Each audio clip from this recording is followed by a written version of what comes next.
Awesome. Good morning, everybody. Thank you for joining me this early this morning to talk more about libraries this week. And I think, we're just going to get right into it and start with some commiserating because that's what we do best, right? So a question that came in, what is the worst condition you've received a part in, either from a publisher or from a musician? I have a good answer. Oh, do you want to go, Blake, or I can go? You go first. Okay. I actually posted about this on my takeover day, so you can see a photo for reference. We do a lot of reductions for the opera company that we work with here. And so we did a reduction for, I believe it was Daughter of the Regiment. And so the conductor thought he was helping me so kindly by doing little inserts in the parts of hand manuscript. And he also used like clear Scotch tape to put them in the part.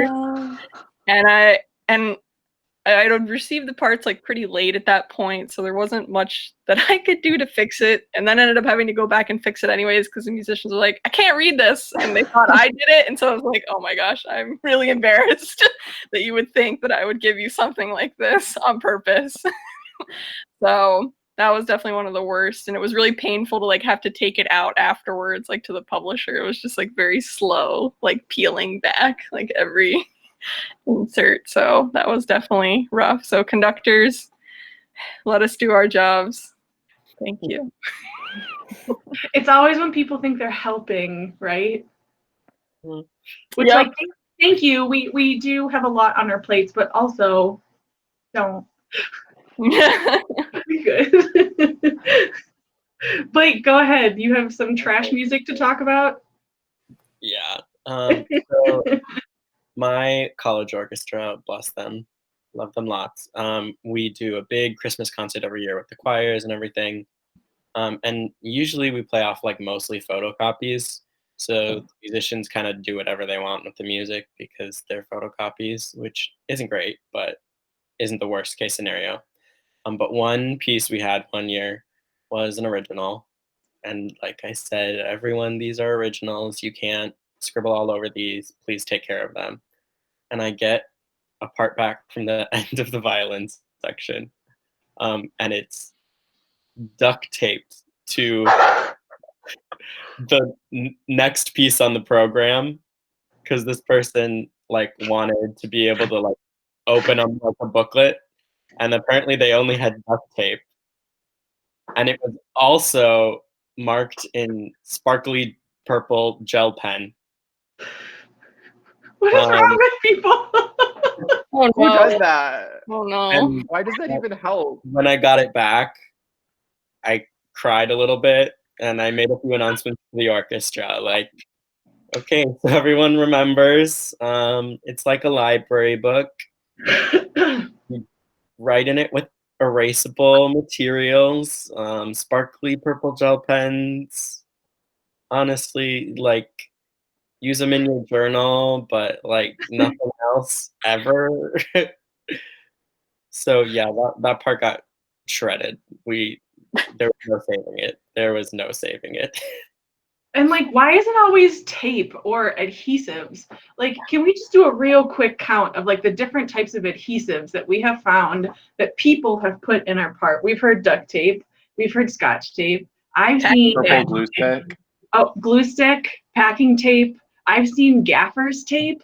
And like, you know those garage sale stickers, like the little circle colorful dots? Yeah. I've seen those. Washi tape. Oh, washi tape. Okay. Anyone else? Anyone else?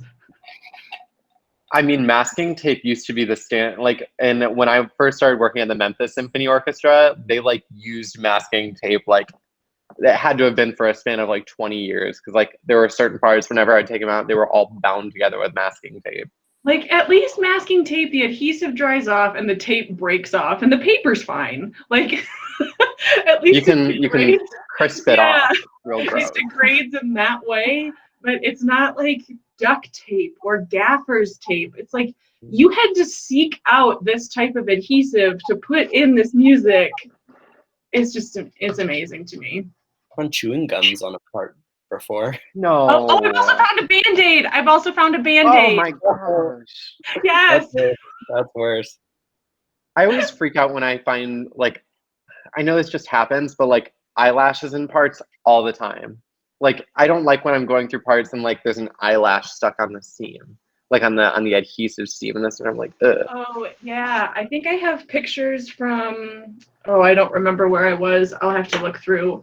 But I have pictures of similar, Nick, where it's the seam of a part and it's packing tape, but there's so much cat hair on like both sides. Yeah, if I can't even. okay, so if any of you have terrible, pictures of parts that you've received, send them to us, and we'll commiserate and just like share in this dumpster fire that is receiving music. Because like I know I have photos, and like there are whole Instagram accounts dedicated to ridiculous things in music. So yeah, send us your photos, and like we'll share ours as well. Anyone else have any garbage music stories? This is fun. I think I mentioned this to you guys before, but I had a string part where the bowings that we had put into the parts didn't match the printed bowings, which happens all the time. You know, you just scribble it out and try to make it clear what's going on. Usually it's pretty clear because you can see the printed part and the penciled part, and it's fairly easy to differentiate. But for whomever this string player was, that was not the case. So they took liquid whiteout to white out the printed, slurs and bowings, and then went over it in pencil. This was, of course, a rental part, and the parts when we got them were brand new. They were, pristine condition, and I get it back, and we're trying to clean them and, get them ready to return. I'm like, this is awful. Like, I'm sitting there with a razor blade trying to scrape off this, liquid whiteout, which, by the way, is a really bad idea because those particles are tiny. And I was sneezing for like a week after that in the library. So if you have to do that, put on your mask. Now we all have them. Put on your mask. Maybe go to a different room or like set up a fan or something, because it's a killer for your nose. And I was just sneezing a lot. So set yourself up outside or something. I think if you must use whiteout, which like don't, but if you must, I have found, and I don't know that they make them anymore, actually, these like little correction tape Tombow thingies. They come in 2 different widths, at least they used to. Again, I don't know if they do anymore. They come in 2 different widths, which are actually great. The bigger one is great for opera parts. The smaller one is awesome for symphonic parts because they're a little bit tighter. They don't show up on scan, and it's just like the cleanest product. And also it scrapes off if you need it to with like a little razor blade. It's amazing. So again, don't use whiteout. It's trash. We use this. At least I do in my library. Tombow sells another one of those in their, I believe it's like from their like Asian market that they sell, and they're really, really small. And what I like about it is it's the little thing comes in and out where you use it, so it doesn't get like, you know how your pencil case is always like lead everywhere and it gets on everything, your erasers turn black.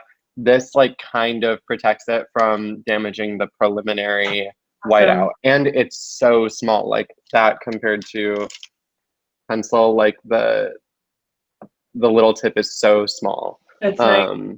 You can really get in there and then scrape off whatever you don't need with the X-Acto knife. I was going to mention those too. They have them in several different sizes or different widths. Oh, do they? Can we? Yeah. Okay, we'll share some links for these whiteout, whatever they're called, the correction tape, because they're a good thing to have in your kit, especially for quick fixes. Yeah, awesome. Anyone else with trash music stories?